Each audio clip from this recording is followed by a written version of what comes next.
Again, how are you all doing? Hope you're doing pretty well in this situation, self-isolating at home. As you can see, I'm keeping myself busy trying to make videos. It's important to me to keep connected with my customers, and I hope you're getting a bit of joy and fun out of them as well. Staying at home is probably the only way that we're going to overcome this virus, so taking fewer trips to the shops and entertaining ourselves at home is the best way to go. So, whilst we are at home, one of the pleasures that we can still enjoy is cooking and eating delicious and nutritious food. And that's important because we want to maintain a healthy lifestyle and keep our immune system strong. One of the things I really enjoy making at home for my family is bread. And it's such a comforting food. There's nothing that smells quite like a fresh loaf of bread coming out of the oven. So that's what we're going to make today. Currently one of my favourite bread flours is one called Purple Harvest. It's a whole wheat bread flour, but it contains sunflower seeds and purple wheat, which is an ancient grain, and it's also got high concentrations or high amounts of antioxidants and also anti-inflammatories, which is important too. Okay, so because I do make a lot of bread, I'm not actually going to use the cookie dough platform. I'm going to cook the bread manually, although there's lots and lots of bread recipes that are available on the cookie dough recipe platform. The first thing we need to do is following the ratio of flour and water that's on the actual bread flour that we're using, and for the Purple Harvest it's 300 grams to 500 grams of flour. Just going to weigh the liquid. I'm actually going to add some extra protein to this bread by incorporating some of the buttermilk that I had left over from yesterday when we just made butter from whipping cream. So that's about 152, so I need to add another 150 or so of water just to make that up to 300 grams. Perfect. As you can see, again, the scales going in 1 gram increments mean that you can be very accurate. The next thing we're going to do is just add the yeast. This is 1.5 teaspoonfuls of dried yeast. Just going to pop the lid on. Get rid of the scale. Take it back to the manual screen. I'm just going to give this 2 minutes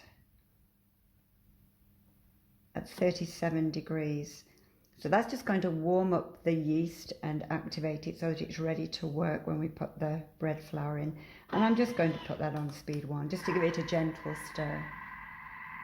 So you can see on the dial here that we've set 37 and the little figures there tell you that it's actually at 37 degrees, which is body temperature and perfect for activation of the yeast.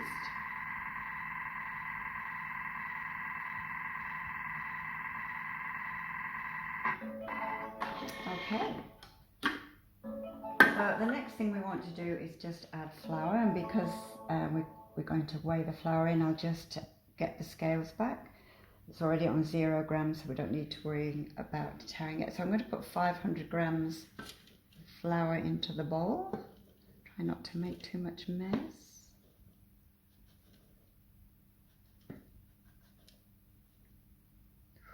Almost perfect. 501, that's fine. I'm going to pop the lid back on.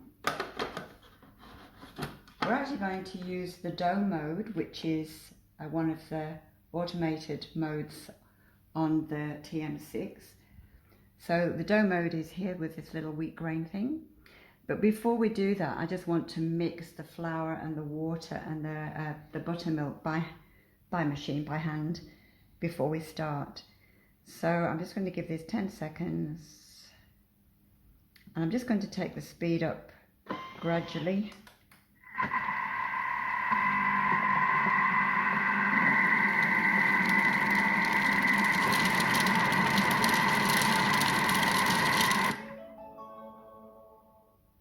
I'll just show you what we've got in the bowl at the moment. So that's just the the dough that has been mixed with the liquid. So now we're going to knead it. We're going to take it across to the automated functions and we're going to select dough. I'm just going to select 2 minutes. Highlight the dough and then we're going to start the machine. And this is going to need, just take the lid off, you might be able to see the action.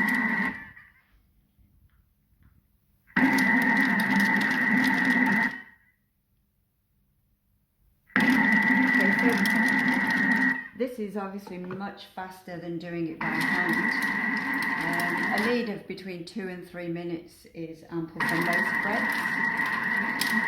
And it also saves your hands, you know, the old-fashioned way of kneading where you have to knead the dough by hand for 5 to 10 minutes. It gets a bit hard as you get older and you've got slightly arthritic fingers.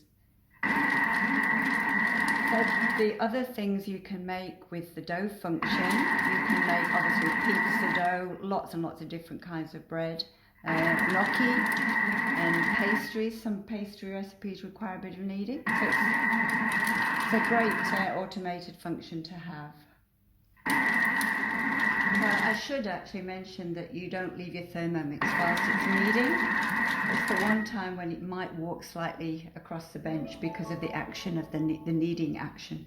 And the last thing you want is for your Thermomix to end up on the floor. So it's the one time I never leave my Thermomix. Okay, so that's done. Let's have a little look. Okay, so there's my bread dough all ready to put out. I'm actually going to put this onto my thermomat and wrap it up ready for it to rise for a little while. Okay, so I'm just putting a little bit of the flour onto the thermomat. And a good way to get your dough out of the bowl is just to turn it upside down and turn the nut at the bottom and it just allows it to fall out. There's a little tiny bit left on the blades which you can usually get out with your spatula. But if not, then 1 second on turbo sends the remaining dough onto the sides of the wall and you can easily get it off from there. So once it's out of the bowl, I'm just going to bring the dough together. Bring it into just a roll shape. And you can feel that it's warm. I'm just going to put it to bed. Wrap it up in the thermomat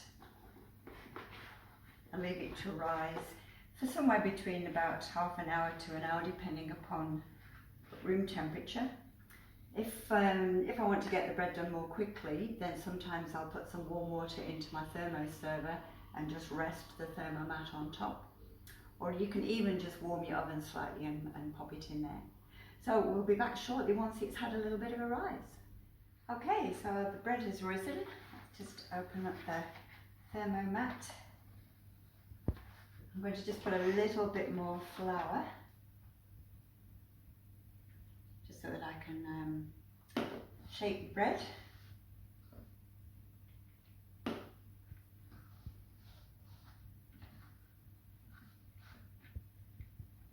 So I like to make a free-form loaf. This could actually be either a long and thin one, or it could be a sort of round cob, whatever takes your fancy really.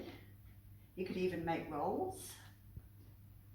You could possibly even make a baguette out of this kind of bread.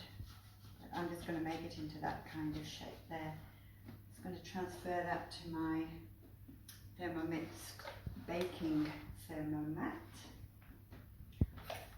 Just like to put a little bit of a pattern on the surface. I'm just going to clip it with some scissors. I'm going to spray it with some water. So this makes the atmosphere in the oven a bit more humid. And that's just going to help it to have its second rise. So I'm just going to pop that in the oven, probably for about 15 minutes. And then we'll switch the oven on and bake it. So I'm ready to just check to see how the bread is, and it looks as if it's risen pretty well. So I don't tend to take it out, I'm just going to whack the oven on now. So I'm going to use Fan Plus and I'm going to take it up to 200, which is about equivalent to 220. Okay, and put a timer on. That's going to take about 25 minutes. Okay, so see you in 25. It's done. Turn the oven off. Wow, that looks pretty nice. Let's this onto the stand there.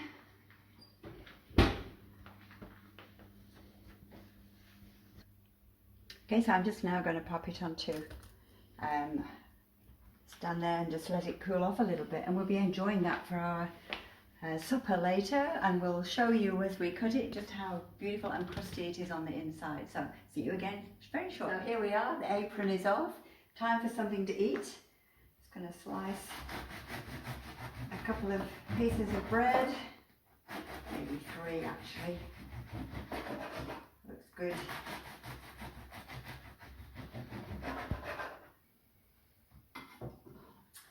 So here we are, some lovely bread, some homemade butter, some homemade caramelized red onion relish, a couple of glasses of wine. I'm set up for the night. Enjoy yours.